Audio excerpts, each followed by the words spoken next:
بسم اللہ الرحمن الرحیم۔ شروع اللہ کے نام سے جو بڑا مہربان نہایت رحم والا ہے۔ السلام علیکم ورحمۃ اللہ وبرکاتہ۔ اسلامک Q&A کی یہ پہلی ویڈیو ہے، یعنی ہمارے پاس دین کے تعلق سے جو سوالات آتے ہیں، اس ویڈیو میں ہم ان سوالوں کا جواب دیں گے۔ آپ کا بھی کوئی سوال ہو تو آپ کمنٹ باکس میں لکھ سکتے ہیں۔ پہلا سوال ہے کہ عمرہ پر جانے کے لیے کیا کمیٹی ڈالنا درست ہے؟ اس کا جواب یہ ہے کہ کمیٹی دو طریقے سے ڈالی جاتی ہے عام طور پر۔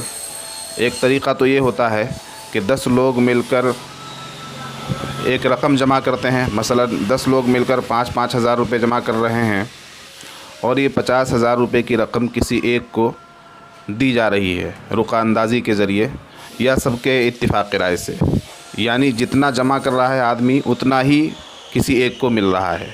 پھر اگلی کمیٹی میں بھی جتنا جمع ہو رہا ہے اتنا ہی کسی ایک کو مل رہا ہے، اس میں نہ کم کیا جا رہا ہے نہ زیادہ کیا جا رہا ہے۔ تو یہ طریقہ تو درست ہے، اس طرح سے کمیٹی ڈالنا، خواہ وہ عمرہ کرنے کے لیے ہو یا کسی بھی نیک کام کے لیے ہو۔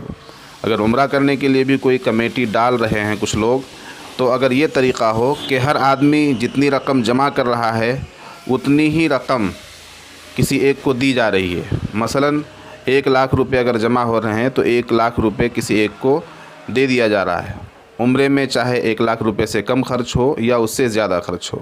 اور اگر یہ صورت ہے کہ 1 لاکھ روپے جمع ہوا پہلی مرتبہ میں، وہ کسی کو دے دیا گیا کیونکہ اس وقت عمرے کا خرچ 1 لاکھ روپے آ رہا ہے، اور پھر اگلے مہینے عمرے کا خرچ اگر 1,10,000 آ جائے اور جمع 1,10,000 روپے کیا جائے تمام لوگوں سے، پھر کسی ایک کو دیا جائے، تو یہ طریقہ درست نہیں ہے، اس لیے کہ اس صورت میں کسی کی زائد رقم جمع ہوگی اور کسی کی کم رقم جمع ہوگی، کسی کو زیادہ پیسے ملیں گے اور کسی کو کم ملیں گے، تو یہ جائز نہیں ہے۔ دوسرا سوال ہے کہ نماز میں رکوع جاتے وقت سمیع اللہ لمن حمیدہ کہہ دیا اور قیام کرتے وقت اللہ اکبر کہہ دیا تو کیا نماز ہو جائے گی؟ جی بالکل نماز ہو جائے گی، اور سجدہ سہو کی بھی ضرورت نہیں ہے، بغیر سجدہ سہو کی نماز ہو جائے گی۔ تیسرا سوال ہے کہ کیا کنواری لڑکی مہندی لگا سکتی ہے؟ جی ہاں، بالکل لگا سکتی ہے، بلکہ آج کے زمانے کے لحاظ سے تو یہ سوال کیا جانا چاہیے کہ کیا لڑکیاں یا عورتیں غیر محرم سے مہندی لگوا سکتی ہیں؟ اس لیے کہ بہت سی جگہوں پر اور خاص کر شہروں میں لڑکیاں اور مسلم لڑکیاں، اور خاص کر جسے دلہن بنانے کے لیے سجایا جاتا ہے، غیر محرم لڑکا، غیر محرم آدمی آ کر اس کے ہاتھوں پر مہندی لگاتا ہے، جو بالکل بھی جائز نہیں ہے، پردے کے، حیا کے، اسلام کے خلاف ہے۔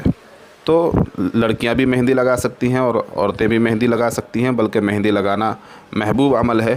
نبی پاک صلی اللہ علیہ وسلم نے عورتوں کے لیے مہندی لگانا پسند کیا ہے، تو کنواری لڑکیاں بھی مہندی لگا سکتی ہیں، لیکن اس مہندی لگانے میں بھی بہت زیادہ فیشن نہ ہو، دوسروں کے طریقے کو اختیار نہ کیا جائے، بہت زیادہ نقش و نگار، زیب و زینت اور دوسروں کے دکھانے کے مقصد سے، جس کے بعد بے حیائی کا، بے پردگی کا اندیشہ ہو، تو اس طرح سے مہندی نہ لگائی جائے۔ سادگی کے ساتھ مہندی لگائیں، کنواری لڑکیاں اگر لگا رہی ہیں تو، اور لڑکیاں ہی آپس میں مہندی لگائیں ایک دوسرے کو، لڑکوں سے مہندی نہ لگوائیں۔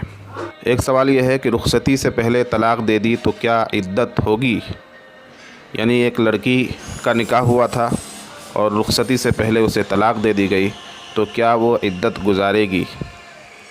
جی نہیں، اگر خلوت صحیحہ نہیں ہوئی ہے اور میاں بیوی کا تعلق قائم نہیں ہوا ہے تو عدت نہیں گزارے گی۔ خلوت صحیحہ کا مطلب یہ ہے کہ دونوں کا کسی ایسی تنہائی میں ایک جگہ جمع ہونا جہاں ازدواجی تعلق قائم کرنے میں کوئی چیز مانع نہ ہو، ازدواجی تعلق قائم کرنے میں کسی طرح کا حسی، شرعی یا طبعی مانع نہ ہو۔